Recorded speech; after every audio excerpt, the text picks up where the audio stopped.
Hello friends, फिर से स्वागत करते हैं आप सभी का आपके अपने यूट्यूब चैनल पर। तो फ्रेंड्स, आज आप लोगों के बीच फिर से हिंदी पैडागोजी का एक नया सेट लेकर के आए हैं, जो कि ये सेट नंबर 10 है और इसका समापन जो है वह 18 सितंबर 2016 में हुआ था। तो चलिए 2016 से रिलेटेड हिंदी पैडागोजी का जितना भी प्रश्न पूछा गया था, यानी कि 15 प्रश्न पूछा गया था, तो चलिए उसको सॉल्व करते हैं। तो उससे पहले दोस्तों, यदि आप लोग चैनल पर नए हैं तो प्लीज़ वीडियो को लाइक एंड चैनल को ज़रूर सब्सक्राइब कर लीजिएगा, क्योंकि जब तक आपका सीटेट एग्ज़ाम नहीं हो जाता तो तब तक ये आपका क्लास चलने वाला है। तो चलिए दोस्तों, बिना लेट किए हुए आज का क्लास का स्टार्ट करते हैं। तो ये हिंदी पैडागोजी का आज का प्रथम प्रश्न यहाँ से स्टार्ट होगा। तो पहला प्रश्न है, पूरी पाठ्यचर्या में डैश में भाषा की भूमिका को अनदेखा नहीं किया जा सकता है। तो पहला ऑप्शन में है मूल्य निर्माण, दूसरा ज्ञान निर्माण, और तीसरा में है व्याकरण निर्माण, और चौथा आकलन निर्माण। तो इसमें बोल रहा है कि पूरी पाठ्यचर्या में ये जो है भाषा की भूमिका को अनदेखा नहीं किया जा सकता है।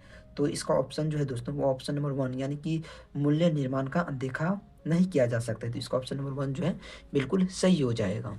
तो चलिए उसके बाद बढ़ते हैं अगली प्रश्न की ओर, जो कि अगला प्रश्न है, प्राथमिक कक्षाओं में भाषा शिक्षण होने के नाते आपकी सर्वाधिक महत्वपूर्ण भूमिका है। तो पहला ऑप्शन में है बच्चों की भाषाई क्षमता के विकास के लिए पूरी तरह के अवसर जुटाना, और दूसरा में है बच्चों को बाल विवाद के लिए तैयार करना, और तीसरा है बच्चों को सर्वाधिक अंक प्राप्त करने के लिए तैयार करना। विद्यार्थी को जो है दोस्तों अंक के लिए तैयार नहीं करना है, तो ये बिल्कुल गलत हो जाएगा। कक्षा में पाठ्य पुस्तकों की अच्छी तरह से निर्वाह करना, पाठ्य पुस्तक का निर्माण नहीं करना है, बस उसको खुले वातावरण में भी जो है दोस्तों अच्छी चीज़ सिखाना है।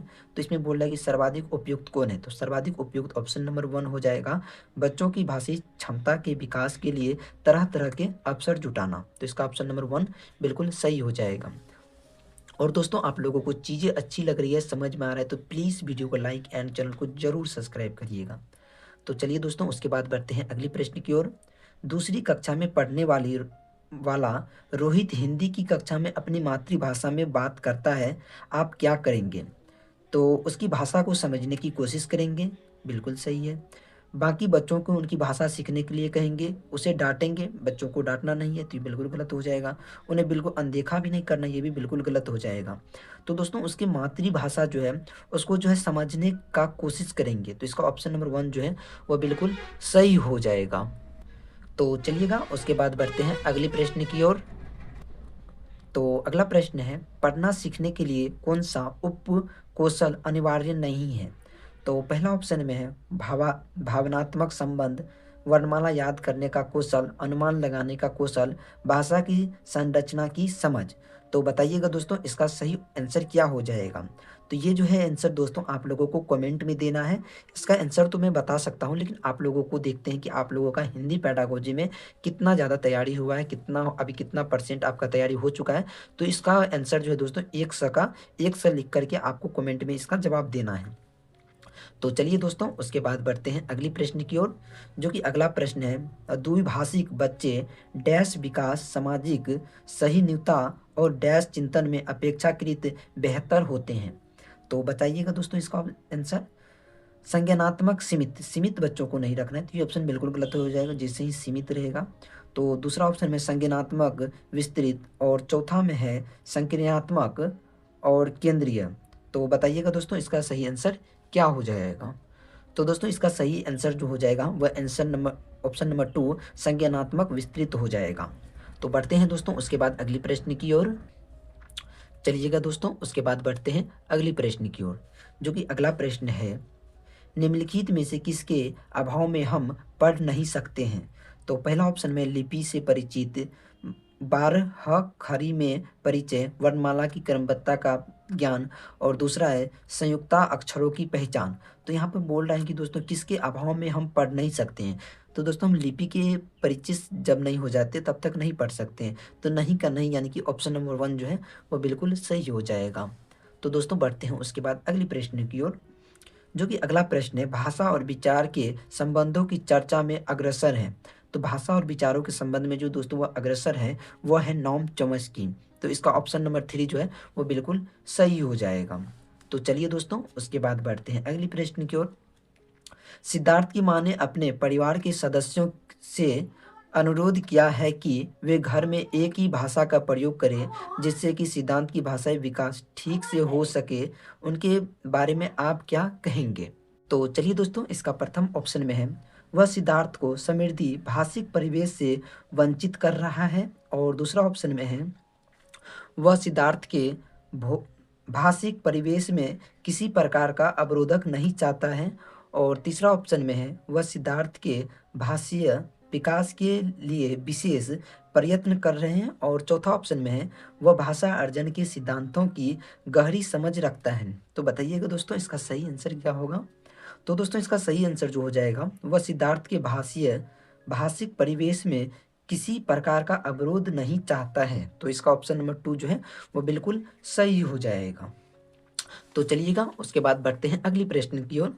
तो अगला प्रश्न है, प्राथमिक स्तर पर भाषा शिक्षण के संदर्भ में सर्वाधिक महत्वपूर्ण है कि बच्चे, पहला ऑप्शन में है लिपि यानी कि छपी सामग्री का अर्थ समझ सके, दूसरा लिखी छपी सामग्री को बोल कर पढ़ सके, और तीसरा है अक्षरों को जोड़ जोड़ कर पढ़ सके, और चौथा ऑप्शन में शब्दों को जोड़ जोड़ कर पढ़ सके। तो दोस्तों, इसका जो सही आंसर हो जाएगा वो हो जाएगा लिखी छपी सामग्री का अर्थ समझ सके। तो इसका ऑप्शन नंबर 1 जो है वह बिल्कुल सही हो जाएगा। तो चलिएगा, उसके बाद बढ़ते हैं अगला प्रश्न की ओर, जो कि अगला प्रश्न है, प्राथमिक स्तर पर लेखन क्षमता के संदर्भ में सर्वाधिक महत्वपूर्ण कौन है? तो पहला ऑप्शन में वर्तनी, मौलिक विचार, सुलेख, और तीसरा में है श्रुतलेख। तो सर्वाधिक महत्वपूर्ण जो है दोस्तों वो होगा श्रुतलेख। तो इसका ऑप्शन नंबर 3 जो है बिल्कुल सही हो जाएगा। तो चलिएगा, उसके बाद बढ़ते हैं अगली प्रश्न की ओर, जो कि अगला प्रश्न है, निम्नलिखित में से कौन सी गतिविधि श्रवण एवं वाचन कौशल के विकास के लिए सर्वाधिक उपयुक्त है? तो पहला ऑप्शन में रेडियो समाचार सुनना, और दूसरा है कहानी सुनकर उस पर बच्चों की प्रतिक्रिया जानना, और तीसरा ऑप्शन में हाव भाव के साथ कविता बुलवाना, और चौथा ऑप्शन में प्रश्नोत्तर सत्र आयोजित करना। तो इसका जो है दोस्तों सर्वाधिक उपयुक्त जो है वह हो जाएगा कहानी सुनाकर उस पर बच्चों की प्रतिक्रिया जानना, यानी कि ऑप्शन नंबर 2 जो है बिल्कुल सही हो जाएगा। तो चलिएगा दोस्तों, उसके बाद अगली प्रश्न की ओर बढ़ते हैं, जो कि अगला प्रश्न है, वाणी डैश होते हैं और लिखित भाषा की तुलना में काफ़ी तेजी से बदलती रहती है। तो पहला ऑप्शन में गौण, स्थिर और अस्थाई और अस्थाई। तो ये जो है दोस्तों वाणी जो है अस्थाई होते हैं, जो कि लिखित भाषा की तुलना में काफ़ी तेजी से जो है बदलती रहती है। तो इसका ऑप्शन नंबर 3 जो है बिल्कुल सही हो जाएगा। बढ़ते हैं उसके बाद अगली प्रश्न की ओर। अगला प्रश्न है, बहुभाषी कक्षा से तात्पर्य है? तो इसका पहला ऑप्शन में है, जिस कक्ष में कम से कम 2 भाषाओं में पाठ्य पुस्तक उपलब्ध हो, जिस कक्षा में प्रत्येक बच्चों की घर की बोली को सम्मान दिया जाता हो, और तीसरा में है जहां बहुत सी भाषाओं का अध्यापन किया जाता है, और चौथा में है जिस कक्षा के शिक्षार्थियों 2 या 2 से अधिक भाषाएं पढ़ लिख सकते हो।